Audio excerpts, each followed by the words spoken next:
2 दिन रह गए हैं पीएसएल के शुरू होने में और ये बेचैनी से इंतज़ार फैन से भी नहीं हो पा रहा। आप क्या कहते हैं इस बारे में? बिल्कुल आपके फैंस छोड़े हमसे भी नहीं इंतजार हो पा रहा। जीटी के जो है उनको भी जेसन गिलेस्पी की तरह 2 साल में नहीं जो है हम्म। भगा देना चाहिए। इस पे क्या कहते हैं? आपको क्या लग रहा है? टीम उनके अंदर कोई बेहतर करके दिखाएगी कि उनको ये है कि सिलेक्शन की पूरी पावर दी जाए कि पिछले कोचेस को बाकी देना। बात सिलेक्शन की नहीं है, बात है टैलेंट एक्विजिशन की। उसने भी एक तस्वीर रिसेंट टाइम की शेयर की थी कि मोहम्मद हफीज़ और अज़हर अली जो है वो लेवल 3 कोचिंग कोर्स करने गए हैं भूटान में। मुझे लगता है कि वो भी पाकिस्तान की कोचिंग में आना चाह रहे हैं और लोकल कोचेस को सब कहते हैं कि मौका एक देना चाहिए, उनको ग्रूम करना चाहिए। अब क्या कहते हैं? मोहम्मद हफीज और आकिब अज़हर अजहर अली। अली है ना, देखने कोचिंग में फिर हर बंदे की आंखों का देखा रखता है ना। तो क्रिकेट में काफ़ी हलचल चल रही हो। ताहिर भाई हमारे साथ मौजूद है। कैसे हैं ताहिर भाई? Very good, Aqib body to kind of ठीक है। बस ताहिर भाई 2 दिन रह गए हैं पीएसएल के शुरू होने में और ये बेचैनी से इंतज़ार फैन से भी नहीं हो पा रहा। आप क्या कहते हैं? बिल्कुल आपके फैंस छोड़े हमसे भी नहीं इंतजार हो पा रहा है यार। इट्स क्रिकेट को देखे हुए भी ऐसा हो गया काफ़ी इट्स दिन हो गए। Sort of cricket fever for us, ठीक है। तो क्रिकेट का बुखार आपको पता है, स्पोर्ट्स या फिर पीटीएस के जो हम हैं हमें सबसे पहले होता है। तो मैंने ख्याल है कि ये इट्स अ गुड साइन है। मोहसिन नकवी और मोहसिन स्पीड साहब को काफ़ी इसका क्रेडिट जाता है कि आज जिस तरह उन्होंने सिचुएशन को हैंडल किया है। तो भाई कैंसल फिर पाकिस्तान और इसको कामयाबी से ऑर्गेनाइज कराने का मुझे जिस पर आके मैं फैन हो गया। स्टुपेंडस।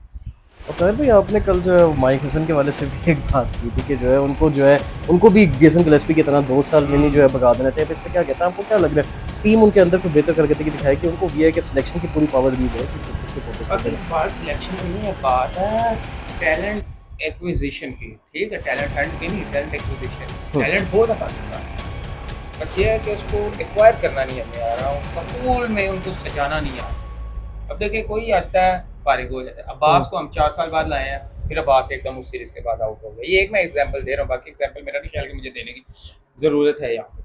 और मेरे ख्याल में आके यहाँ पे बस वही है कि माइक को पूरी अथॉरिटी दी जाए, जो वो कहें वो उनकी मानी जाए। बट यहाँ पे अनफॉर्चुनेटली आके गोरे को हम ले तो आते हैं, पर उस तरह उसको हम वो नवाजते नहीं है जिस तरह वो एक्सपेक्ट कर रहा होता है। तो मेरे ख्याल में आके जैसन ग्लेस्पी की तरह हमें लेसन सीखना चाहिए कि कहीं ये ना हो कि ये भी बात जाके पाकिस्तान के खिलाफ करते रहे और हालात मजीद बदल हो। और ताहिर भाई अब जेसन गिलेस्पी की बात करें तो आपने भी एक तस्वीर रिसेंट टाइम की शेयर की थी कि मोहम्मद हफीज़ और अज़हर अली जो है वो लेवल 3 कोचिंग कोर्स करने गए हैं भूटान में। मुझे लगता है कि वो भी पाकिस्तान की कोचिंग में आना चाह रहे हैं और लोकल कोचेस को सब कहते हैं कि मौका एक देना चाहिए, उनको ग्रूम करना चाहिए। अब क्या कहते हैं इसमें? मोहम्मद हफीज और आकिब अज़हर अजहर अली। अली है ना, देखें कोचेज में फिर हर बंदे की आंखों का देखा रखता है ना। हम्म। तो मेरे ख्याल में वो भी कह रहे हैं कि यार चलो मोहम्मद हफीज को आई थिंक सजोता साइड पे कोई फैक्ट्री कोई सोसाइटी भी है, आई नॉट रॉन्ग। तो फीस भाई माशाल्लाह पहले भी बड़े अच्छे हैं, पर यार इस चीज़ का मसला है ना कि क्रिकेट से वो अटैचमेंट फिर भी अपनी ज़ाया नहीं कर रहे। वो चाहे किसी तरह मैं टीम के साथ अटैच रहूँ। पहले इनको सिलेक्टर बनाया गया तो उस तरह नहीं अनफॉर्चुनेटली परफॉर्म कर सकते। इनकी तनकीद भी काफ़ी होती है, सबकी बड़ी करते हैं जी जो टीम में लदार्जिक एटीट्यूड है फील्डिंग में शो करेगा उसको मैच फीस की हफीज़ भाई आपको पता है कि बड़ा वो ब्लंट बोलते हैं चीज़ों को लेकर। प्रोफेसर है ना। फिर यार है कि बात उनकी सही है, वो दिल में नहीं रखते बात।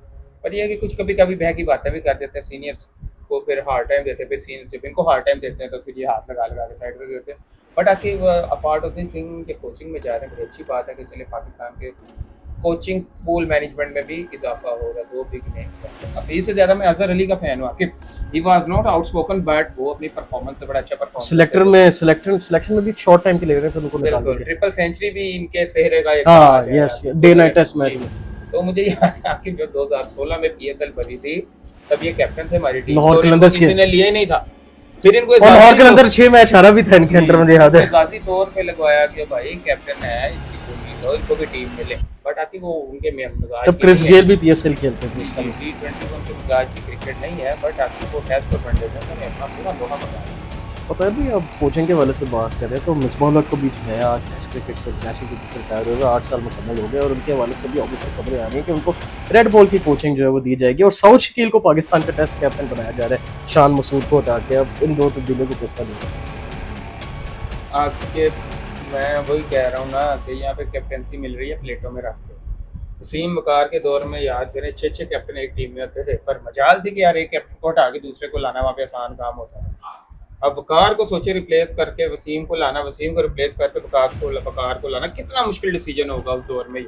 और टीम में फिर आपको पता है कितनी अप्स एंड डाउन्स भी है इस वजह। तो अब तो आके कैप्टनसी का मसला ही कोई नहीं है, ठीक है जिसकी लाठी उसकी भैंस, जो जिसको फिट उसको गिर जा, जिसका हाथ पड़ता है उसको कैप्टन बना दिया जाता है। और यही तो हमारी टीम की वो क्या कहते हैं बेड़ा गर्क करने वाली चीज़ है। सॉरी मैंने काफ़ी हार्ड वर्ड यूज़ किया पर ये मेरे दिल से वर्ड नहीं। तो मेरे ख्याल में कैप्टनसी के लिए कोई मैकेनिज्म रखा जाए। अब जिस प्लेयर की टीम में जगह नहीं बनती, मैं हारिस की बात नहीं कर रहा, वैसे जनरल ऐसे भी कैप्टन आए हैं जिनकी टीम में जगह नहीं पहनती, उनको हमने कैप्टन बना के रखा। अजहर अली को भी ऐसे वनडे का अपने कैप्टन बना दिया, टीम पर तो एकदम लगा दिया गया। ऐसे बिल्कुल भी हुआ है ऐसे। पास पर। और भी शाम मसूद ऑब्वियसली उनको कप्तानी से हटाया गया, आपको लगती उनके साथ भी ज्यादती हो रही है। हालांकि वो वेस्ट इंडीज से सीरीज आ रहे थे, वो भी पाकिस्तान ने 1-1 ड्रॉ की, उनको कराची की कप्तानी से भी हटा देगा, उनको पाकिस्तान की कप्तानी से भी हटा देगा, उनके साथ नाइंसाफी भी एक ही सबकी हुई है। हालांकि वो बड़ी पावरफुल फैमिली है शाम मसूद। बस आकिब उनसे भी कोई लगता है पावरफुल फैमिली वाला आ गया, ठीक है। तो यही वजह है कि नहीं तो शान मसूद जिसको हम थे इनको खिलाने क्या होता है, मिसफॉल लग गया। बात करूँ बड़े दरवेश जीते बंदे हैं, जब ये टीम से आउट हुए थे 3-4-5-6 साल ये आउट रहे हैं टीम से। फिर जब उन्होंने कम बैक किया एज अ कैप्टन, इन्होंने टीम में कम बैक किया है। तो यहाँ पे है कि जिसका हाथ पड़ता है वो बन जाता है, जिसका नहीं पड़ता वो पड़ता रहता है। उतार भी ऑब्वियसली सऊद को बाबर के बाद एक बहुत बड़ा बैट्समैन पाकिस्तान का माना जाता है, टेस्ट में भी उन्होंने रन किए हैं, तो आपको डर तो नहीं है कि बाबर की तरह इनको भी कप्तानी पिठा के जो है इनको भी खराब ना किया जाए। एक अच्छा बैट्समैन नजर आ रहा है पिछली सीरीज में आपकी बेहतरीन नहीं, प्लेयर। मुझे यकीन है यहाँ पे हो ही रहा है अनफॉर्चुनेटली। कैप्टनसी का तो हम ऐसा वो क्या कहते हैं, एक दौर आएगा कि मेरी बात आप अभी लिख लें, लोग टीम में कैप्टन बनते हुए डरेंगे, या अल्लाह मुझे कैप्टन ना बना दिया जाए इस टीम का, क्योंकि उन्हें पता है कि टीम का क्या हाल होता है। कैप्टन को बाद में एक सफा ऊपर लेके जाते हैं तख्त पे, फिर नाच साथ ही नीचे तख्ते पे लटका देते हैं उसको। तो मेरे ख्याल में आके ये कैप्टनसी जो है ये it will be most disliking position of our Pakistan team at one point. और आप कुछ टाइम में देखेंगे हसन और इनको भी गालियां पड़ना शुरू हो जाएंगी, बिल्कुल वहां से जॉर्ज बाबर कर रहे हैं। और लास्ट एक बोल भी छोटे से होता है तो अब बाबर आजम के वाले से हम बात करें तो ये भी खबर आ गई कि वो अपनी इंजरी से रिकवर हो गए और अगले जो उनके क्रूशल मैच है कराची और लाहौर के खिलाफ वो उसके लिए अवेलेबल होंगे और टीम को उनकी जरूरत भी है। तो अब क्या कहते हैं, ये ब्रेक उनके लिए लकी साबित हुई, वरना उन्होंने खेल नहीं पाने थे ये मैच। आपकी ब्रेक हमेशा लकी साबित ही होती है यार। ब्रेक क्या है, आपको मेंटली फिजिकली स्ट्रांग करती है, अपनी टेक्निक को इम्प्रूव करती है। तो मेरे ख्याल में आके it's a very good sign. Babar भी मुसलसल 4-5 महीनों से खेलते आ रहे थे। लेकिन आके एक तो मशीन मुसलसल चलती है, वो भी फ्रिक्शन का शिकार हो जाती है। तो फिर बाबर है हमारा एसेट है यार, हमने इसको लॉन्ग टर्म लेके चलना है। और मेरे ख्याल में आके भी ताज़ा हवा का जो है साबित वाइदिश के साथ कमबैक इनको काफ़ी अच्छी तरीके से टीम में हेल्प करने पे चलो पैर भी थे जैसे मैं टाइम चलो आप पोस्ट में कल पर एक और वीडियो में गेट करे सो अगर दैट छोटे वीडियो पीपल से को लाइक करे, फॉलो करे, सब्सक्राइब करे for more content like this. तब तक के लिए मुझे होता है भी खुद ही इजाजत, टू पीपल सेल्फ।